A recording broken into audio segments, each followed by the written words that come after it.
دا ستا هغه سپین ږیری پلار، دا ستا دپاره ټول عمر یې خپله ځواني او خپل صحت خاورې ایرې کړلو، کله بهر ملک او کله په خپل ملک کې دا تکلیفونه او دا نورونه او دا خولۍ او دا ګرمي او دا د ژمي نورونه کې بچی د پلار احترام نه کوي، لور د مور احترام نه کوي، نیغې نیغې خبرې ورته کوي.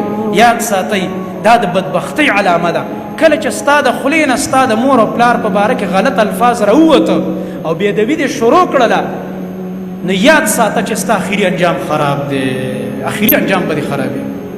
دا ستا هغه سپین ږیری پلار، دا ستا دپاره ټول عمر یې خپله ځواني او خپل صحت خاورې ایرې کړلو، کله بهر ملک او کله په خپل ملک کې دا تکلیفونه او دا نورونه او دا خولۍ او دا ګرمي او دا د ژمي یخني او ستا دپاره منډې تړلې ولې او تې رالوی کړلې.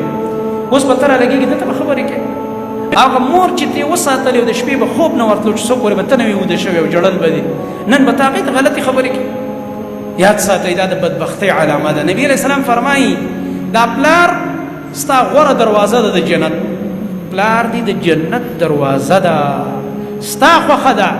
دا دروازه ځان له روغه ساتي چې په جنت ته ننوځي، او که ځان لې ضایع کوې او خرابې دا دروازه چې خرابه دې کړه په کوم ځای جنت ته ځي چې ته لګې د پلار او د مور بې احترامي او بې عزتي کوې. زما محترم ورونو غرض دا دی چې په دې کورونو کې بې مشر ورور دی، کشر ورور ته خبره وکړله، کشر ورور له سپېړه ورکړه، کشر ورور ته غوسه وکړه، د مشر ورور غوسه به برداشت کوي.